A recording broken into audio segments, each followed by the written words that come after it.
Welcome to the province of Assam in northeastern India.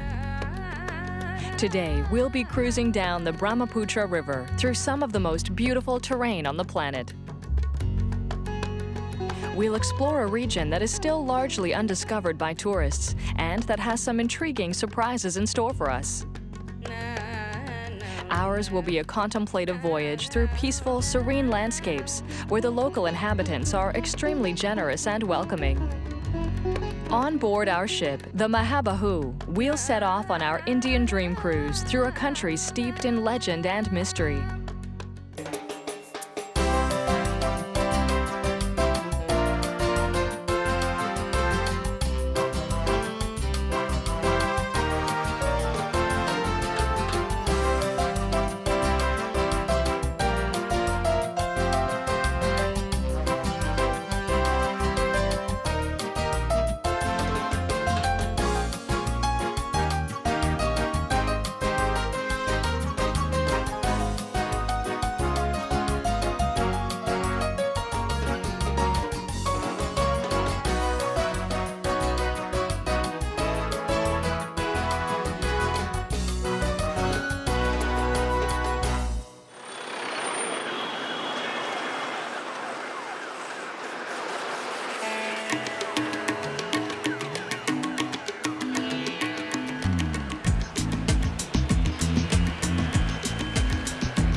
India is one of those destinations that all travelers dream of visiting one day.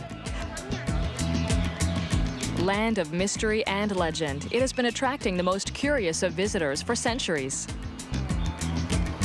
People come to India for all sorts of reasons, certainly for its extraordinarily beautiful scenery.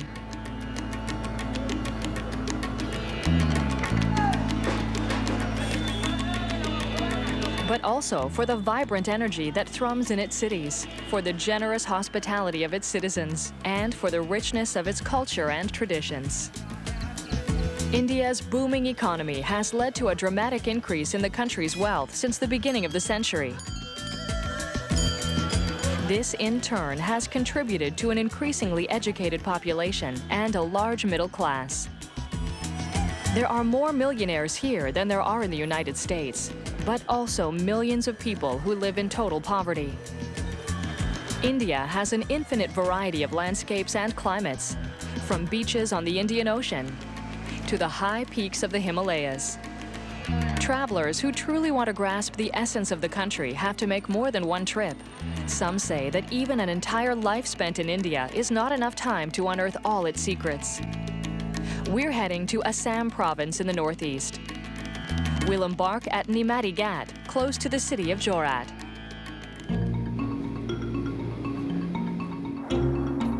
From the airplane, we have a spectacular view of the Brahmaputra River on which we'll be navigating. The river's name means the son of Brahma. It starts 5,000 meters above sea level in the Tibetan glaciers and flows through northeastern India before joining the Ganges Delta in Bangladesh. It's an immense river, 10 kilometers wide in some places, and also happens to be one of the least polluted rivers in the world.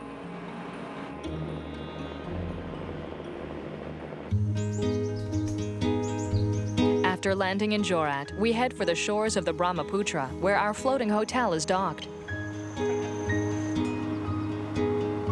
This is the Mahabahu, our home for the next week. The vessel has 5 decks with 23 cabins and can accommodate 58 passengers. The passengers are warmly received by the onboard staff. Each one receives the traditional strand of marigolds as a welcome greeting. Orange is a sacred color to the Hindus, symbolizing purity and spirituality. After our long flight, the refreshments offered in the dining room are highly appreciated. And then in the evening at 7, when everyone's here, that's the time we'll have a cultural evening. And here we meet Nina Morata, our cruise director. She's the one who will be taking care of the details and making sure that we'll all have an excellent trip. We have the great fortune to be sailing in a new vessel, launched in 2011. At 55 meters long and 10 meters wide, the Mahabahu is a luxury river cruiser with a crew of 30 that know how to treat the passengers just right.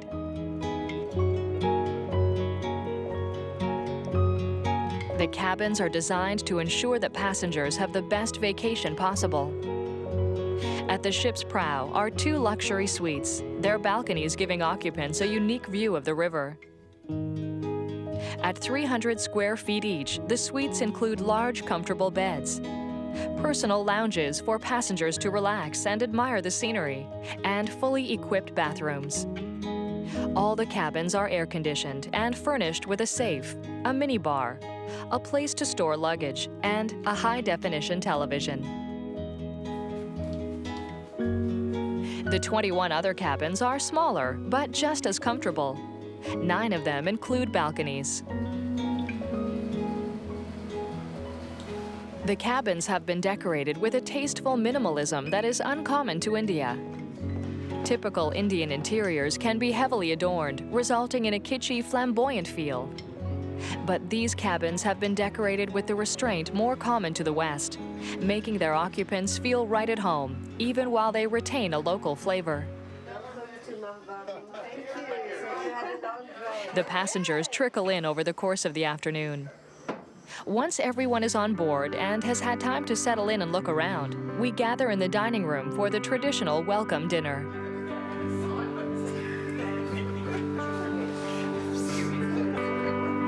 This is the perfect time to meet our co-passengers and to have our first taste of the delicious food prepared by the ship's excellent chef. The buffet has an appetizing mix of local food and European cuisine on offer. Throughout the cruise, we will have the chance to sample many Indian specialties, accompanied by local wine and beer. We are served Kingfisher beer and red and white wines from the vineyards of Sula in western India. The real welcome ceremony takes place after our meal. We are greeted by 7 young women who place a gamusa around each of our necks. In Assam province, this traditional scarf made in regional colors is presented as a sign of welcome. India is divided into 27 states, and these 7 women represent the 7 states that make up the province of Assam. We are then treated to a performance of dance and percussion. The musicians and dancers have so much energy that despite our long day of travel, not one of us feels like heading to bed yet. Our first night on board has been full of surprises and excitement. Tomorrow morning, we'll head off to discover the culture and traditions of Assam. We'll visit the temples of Sivasagar after the break.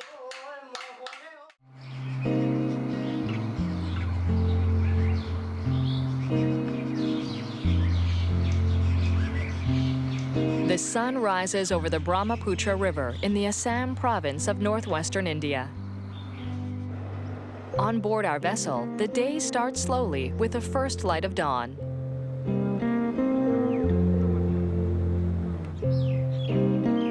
We're in a country where tradition occupies an important place in everyday life. And so the day begins with an offering to the gods to protect the ship and its passengers. All the passengers are up early to take full advantage of the cool morning air. Although winter is beginning in India, the temperature still rises to 40 degrees Celsius at midday, a perfect excuse for an air-conditioned siesta. A full breakfast awaits in the dining room. It includes fresh fruit, coffee and teas, muffin and eggs, sweet and savory.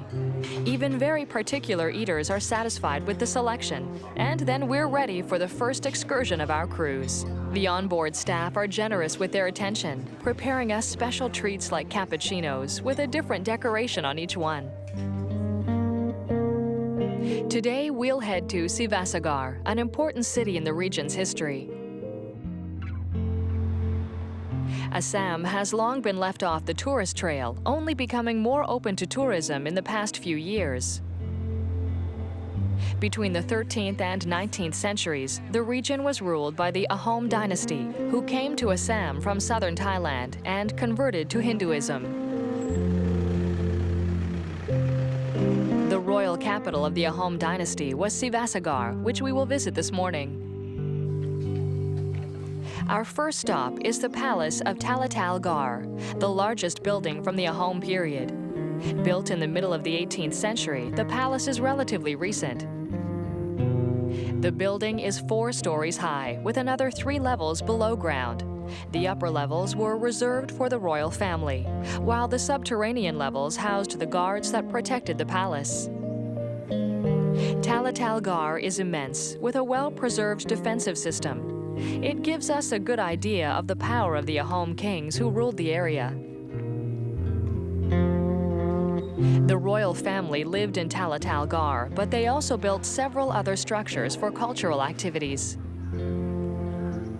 Surrounded by a great garden, Rangar is a 2-story amphitheater. It was used as a venue for buffalo and elephant fights and other sports, particularly during the Bihu festival. With its delicate ornamentation, the building is a real treasure of Ahom architecture. It is built entirely out of red brick, stuck together with a paste made out of rice and egg whites.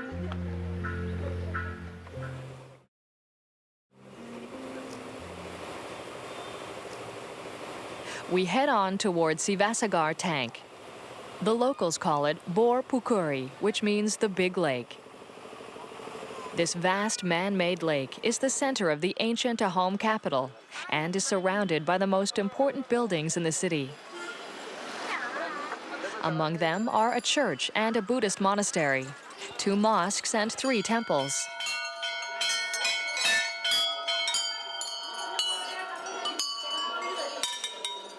While many aspects of Indian culture have fascinated visitors for centuries, Indian temples and gods are among the most exotic to Westerners. People don't travel to India simply for its climate and scenery. They come here to discover the unique spiritual life that is like nowhere else on earth. Hindu gods are everywhere. Religion cannot be separated from daily life in India. The gods are honored in various ways in homes, on boats, and of course, in temples. Shiva Dal is one of the largest temples dedicated to Shiva, the supreme god, lord of dance, creator, and destroyer. Before entering an Indian temple, there are a few rules to follow. We must remove our shoes, and we must be dressed modestly and correctly. No shorts on the men, and women must have their legs and shoulders covered. It is also recommended that we ask permission before taking photos. For those of us entering a temple for the first time, the experience is absolutely mesmerizing. The sound of the bells, the heady smell of incense, the heat from hundreds of candles. We are speechless before the serene devotion of these people who maintain such a close relationship with their gods. Around Shiva Dal, merchants are selling fruit, flowers, and incense for offerings. With much humility and a little diplomacy, we were permitted to film the inside of the Garbhagriha, the room in the temple where the Shiva icon is displayed and where the offerings are made.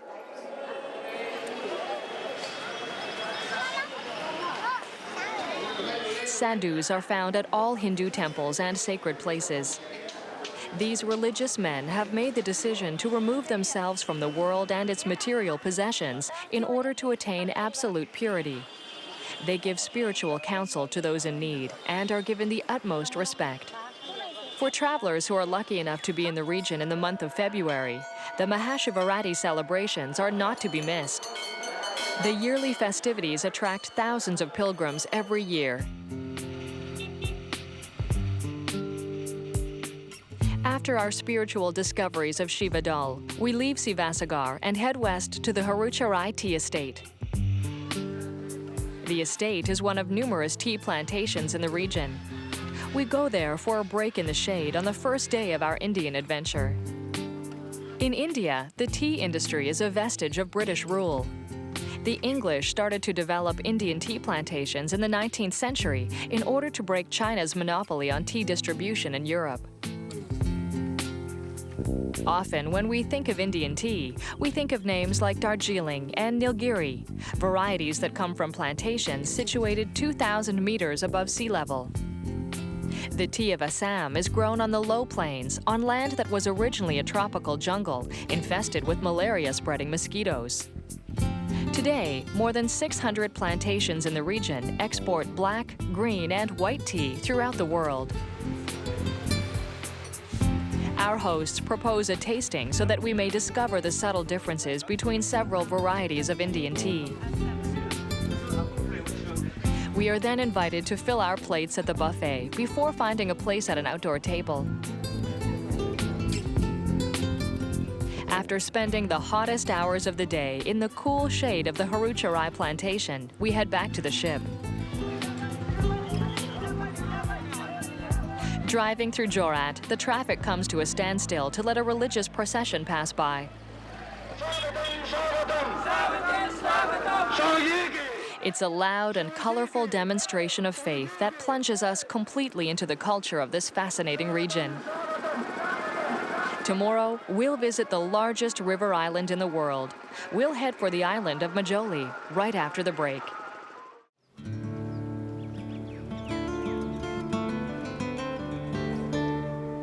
On any cruise, there are two different types of passengers: people who like to relax and sleep in, and those who want to take advantage of every second of the day.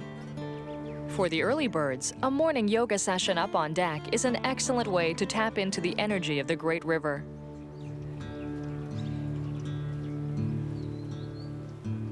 Northeastern India is known far and wide for its diversity of wildlife, and it's truly a paradise for birdwatchers.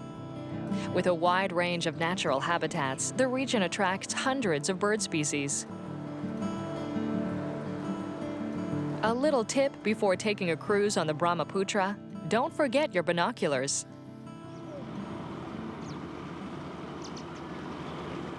After breakfast, we leave the docks of Nimati Ghat and sail toward the island of Majuli.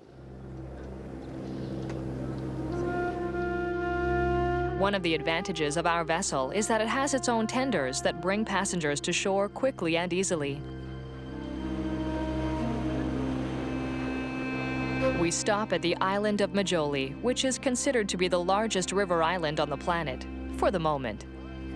Located in the middle of the Brahmaputra River, the island gets a little smaller every year from the erosion that is a result of the high river levels. Agriculture is the main industry for the 150,000 residents of the island, followed by fishing, pottery, and boat building.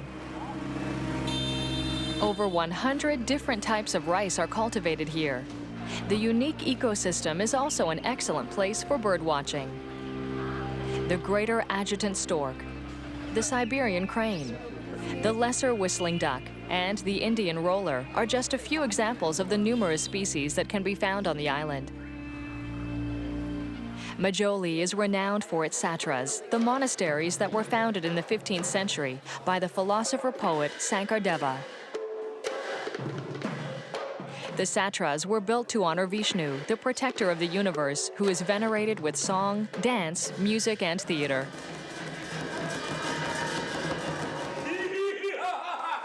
Inside, the monks present the Mahabharata and the Ramayana, the two great epics of Hindu mythology.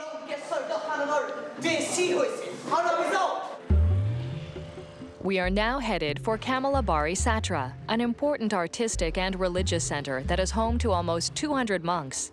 Most of them were brought here when they were very young, as their families couldn't afford to raise them. Welcomed as monks, they found a new family in this place where art and religion hold equal importance. Like at all the satras on Majuli, the doctrine taught here rejects the caste system, instead promoting equality between the sexes, non-violence, and religious tolerance.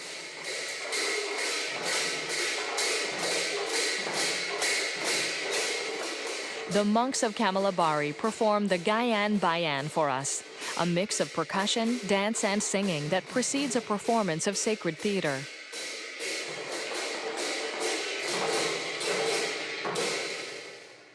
Their performance marks the end of our visit to Majuli.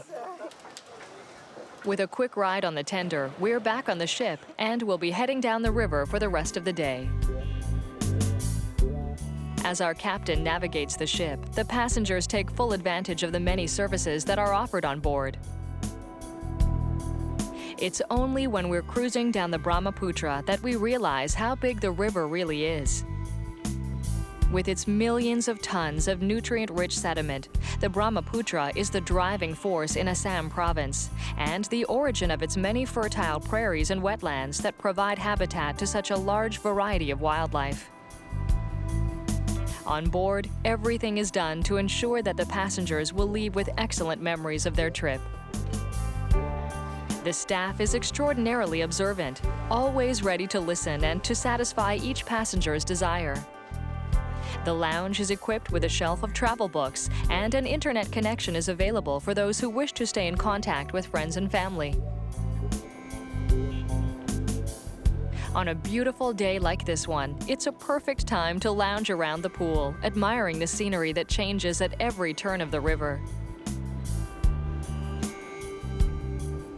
As the sun sets, we drop anchor on an island for the night. Actually, it's more accurate to say that the crew secures the anchor solidly on the sandy beach.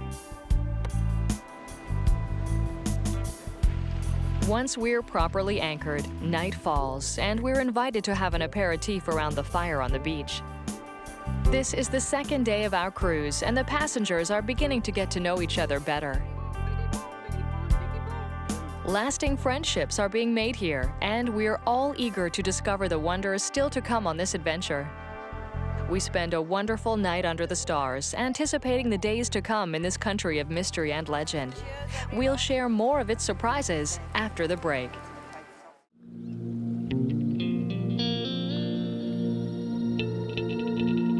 We're in Assam province in northeastern India. Like every morning, the onboard staff are up at first light, getting the vessel ready to continue our journey.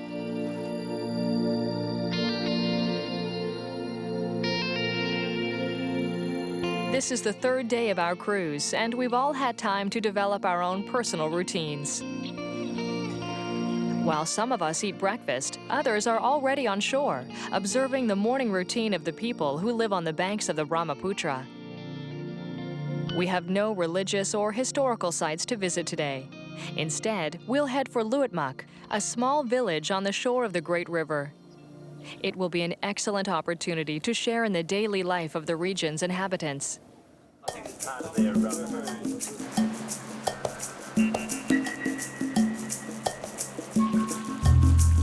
We are greeted by a large group of inhabitants who are eager to welcome us to their home village.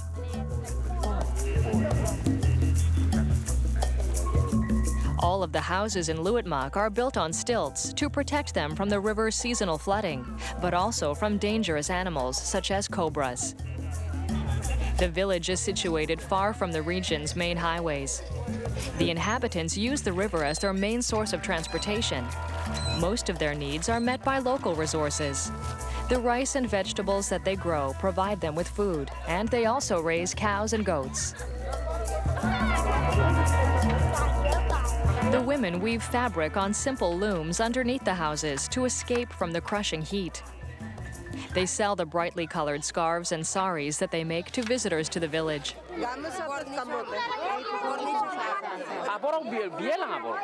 As the locals do not speak English, Nina, our cruise director, takes care of bartering. Here's a tip for first-time visitors to India. Never accept the first price you are offered. Vendors tend to triple their prices for tourists. They expect you to negotiate with them for a fairer price. For the village's children, our visit is as exciting as a festival. In this village, where most houses have no electricity, the sight of an iPad is a rarity. They're fascinated to see themselves on the screen. Our visit to Luitmak is especially interesting because our group has spread out throughout the village.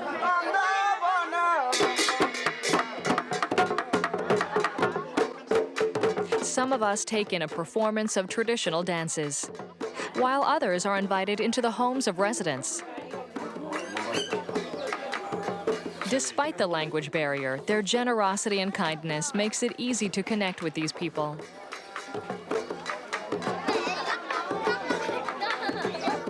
After thanking our hosts warmly, we head back to our ship.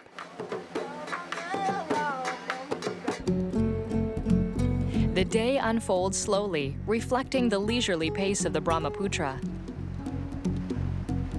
We move downstream toward our final destination of Guwahati, but there are still many things left to see before we arrive. On the shores, we catch glimpses of daily life in Assam province. Farmers, fishermen, and an incredible number of animals. For the amateur photographers in our group, this cruise is a real treat. From up on deck, we have an excellent view of our natural surroundings. And when there's something exceptional to see on the bank, we can jump into the tender for a closer look. That's how we got this close to this enormous buffalo, who doesn't seem to mind the attention too much. The big advantage of going on a cruise is that we can discover the most beautiful places on Earth, while at the same time pampering ourselves on a luxury ship. The onboard staff doesn't forget anything that might add to our comfort and pleasure. After a day of adventure, there's nothing better than a stop at the spa, which is equipped with a whirlpool tub and sauna. After an hour under the expert hands of a massage therapist, we leave the spa completely relaxed and in the perfect mood for a beginner's course to Indian cooking. Under the direction of our exceptional chef, we witness the preparation of Amritsari kingfish, a dish that comes from the Punjab region in northern India. The fish is fried with spices and served with a sprinkle of lemon and a chaat masala spice blend. The result is absolutely delicious, and we gobble it up as an afternoon snack. As the day draws near its end, we drop anchor on a deserted island for the night. While our crew prepares a place for us on the beach, we're invited to go to our cabin and change clothes. Tonight, everyone is dressing in the Indian style, the women in saris, the men in dhotis. The passengers are so thrilled with the idea, we put together a little fashion show in the lounge.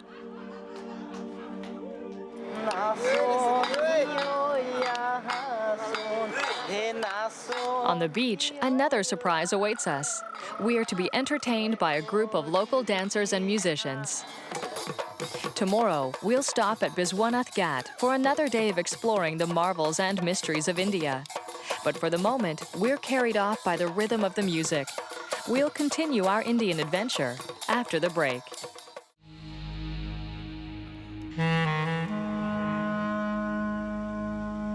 This may just be the secret to happiness.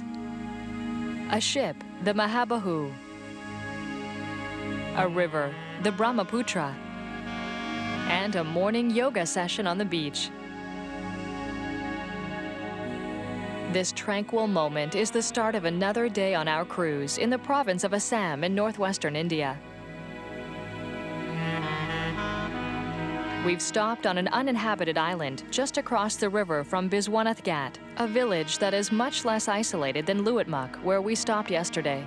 Biswanath Ghat is connected to the highway network. The houses have electricity, and some of the streets are paved. The main attraction in the village is Bordol Temple, one of the innumerable temples in India dedicated to the god Shiva. The original building was swallowed up into the earth during the Great Earthquake of 1897 that laid waste to the region. The temple was rebuilt in the same place and attracts many Hindus who come to pray and make offerings to Shiva. Like everywhere in India, the village streets are full of children. The sight of children playing in the streets is an extremely typical scene in the country, whose vibrancy is a result of its youthful population. The country has over 1 billion inhabitants, more than half of whom are under the age of 25. After a stroll around the temple and along the shore of the Brahmaputra, we leave Biswanath Ghat and continue down the river. Our destination today is the small port of Sligat, where we will visit another tea plantation.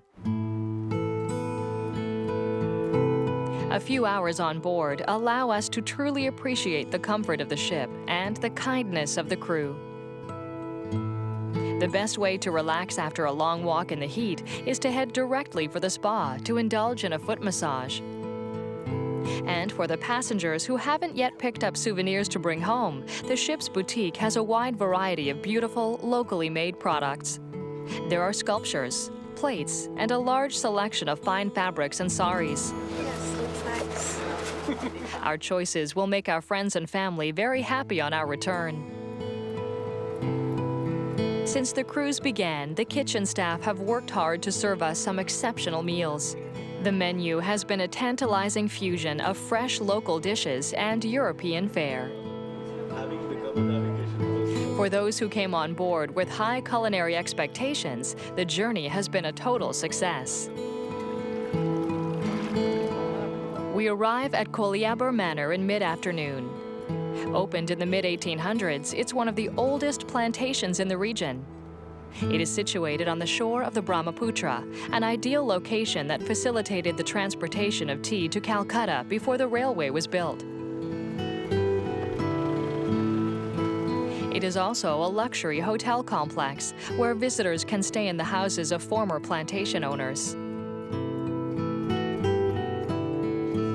But our main activity today will be a complete plantation tour that will teach us all about the different steps of tea production.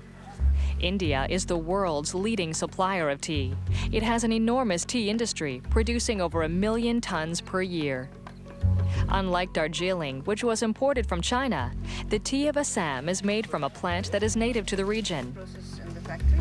The majority of the harvest is made into black tea, but green and white tea are also produced here. Assam black tea is known for its full, spicy aroma, with just a hint of nutmeg. It is used to make aromatic teas such as Earl Grey. As tea leaves are fragile and precious, they are traditionally harvested by women. The men take care of plantation maintenance, prune the tea bushes, and process the leaves for packaging and eventual consumption. Surrounded by the noise of the machines, under the benevolent gaze of Shiva, the tea leaves are placed on a conveyor belt and will pass through several machines that will crush and roll them in a number of different ways. After various steps of fermentation and drying, the tea is placed in large bags, ready for shipping. Some of it will be sold at local markets, while the rest will be exported around the globe. In the late afternoon, we head back to our ship, closely watched by a curious little girl. Koliabar Manor is located quite close to Kaziranga National Park, one of the largest natural parks in the province of Assam. It is home to an unbelievable number of wild animals.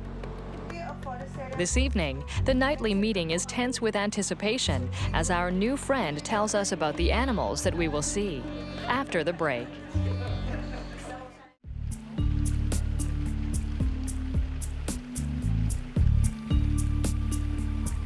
From the very beginning of our cruise through northwestern India, we have developed the habit of getting up early to take advantage of the cool morning air. This morning, the alarm goes off at 3:30. We have a date to keep with the wild animals of Kaziranga National Park. The animals are less flighty and easier to approach in the early morning light. We start our adventure at the Kohora Gate, where some very special animals are waiting for us. In this part of the park, the best way to get close to the other animals is to observe them close up, on the back of an elephant. Have a good ride. Bye.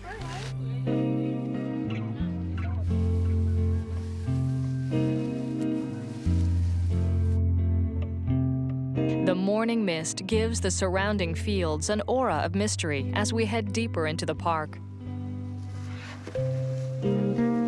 Here, where the grass is very tall, we have an excellent view from the backs of our docile mounts. As we head further in, we see more and more animals. Kaziranga National Park occupies an area of 850 square kilometers and is divided into 5 ranges. It houses the largest herd of rhinoceroses in the world, with almost 2,300 head. The park also provides habitat for 100 tigers, over 2,000 buffalo, 1,000 elephants, and over 500 different species of birds. Our trek on the back of an elephant is a truly remarkable experience. It's a magical moment in the misty morning light, with all the animals regarding us without fear.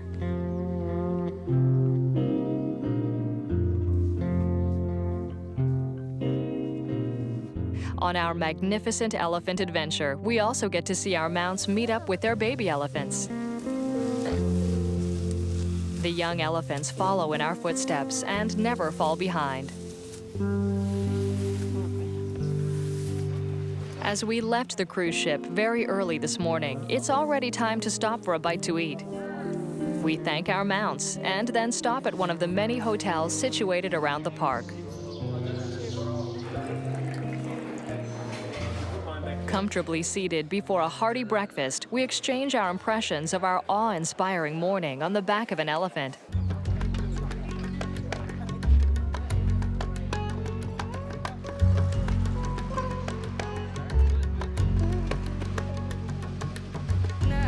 And then we continue our visit to the park, exchanging our elephants for all-terrain vehicles. It must be said, Jeeps are quite a bit more comfortable than elephants, and they allow us to see more of the park. Oh, look at the little ones! The guides communicate with each other by radio, informing each other of the animals' movements and then bringing us to see them. Of course, there are a few rules to follow. It is forbidden to leave the trail, to cook food, or to make music in the park. If we follow these rules, we can safely explore the park, even though it has the highest concentration of tigers any place in the world.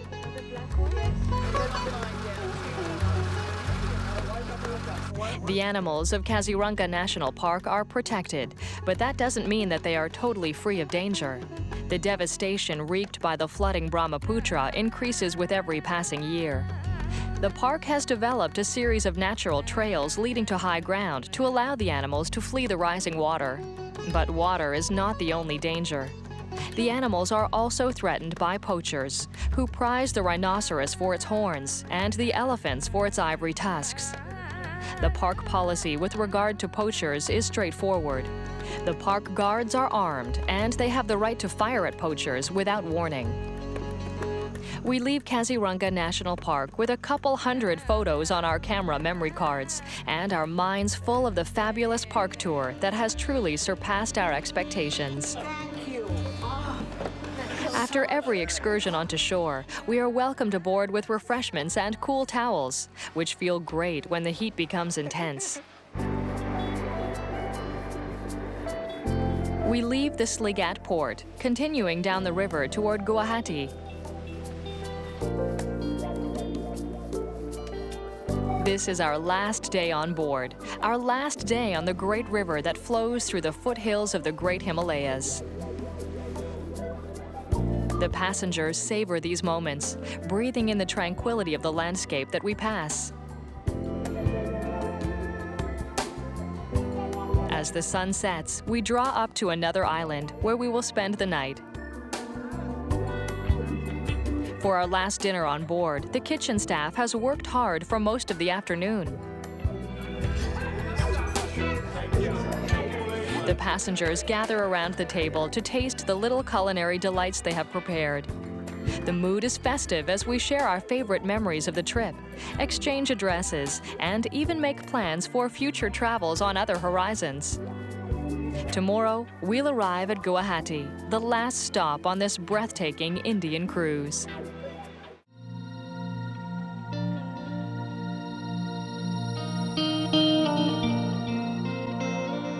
For several days now, we've been cruising down the Brahmaputra River. The great river in northeastern India has thoroughly enchanted us with its supernaturally beautiful landscapes. This morning, our adventure is drawing to a close as we approach Guwahati.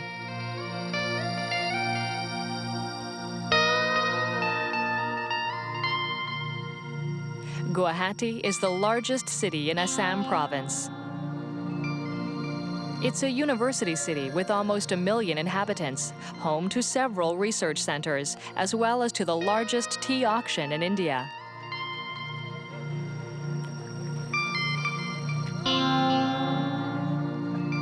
Before leaving our vessel for good, we go on one last excursion. We head for a spectacular temple situated a few kilometers away from the city center.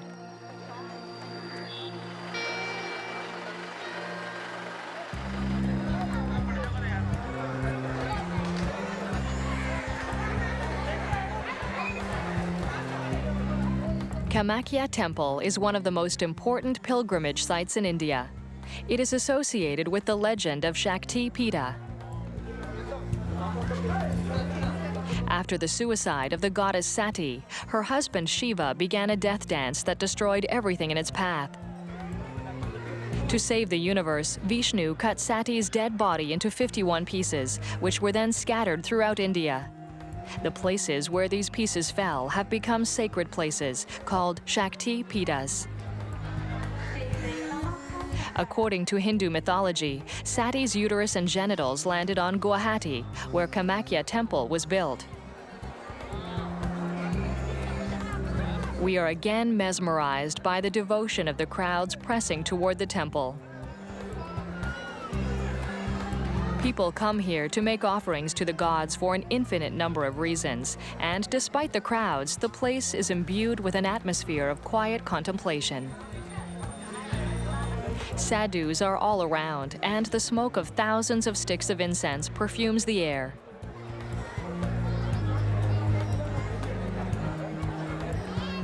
In addition to giving us a taste of a little-known region of India, this cruise has given us a real sense of Indian spirituality, allowing us to learn about the Hindu faith, in which the gods are numerous and the legends fascinating. Kamakhya Temple will be our last visit on this river cruise that has truly surpassed all our expectations. We return on board one last time to pick up our bags and say goodbye to our companions over this exceptional week. The onboard staff of the Mahabahu have been extraordinarily attentive and considerate. We have had some remarkable experiences in one of the most beautiful regions on the planet, and we've had the great fortune to have placed ourselves in the care of a crew who are extremely generous and kind. Their smiles will remain with us for a long time, as will the memories of the people we have met throughout this exquisite adventure.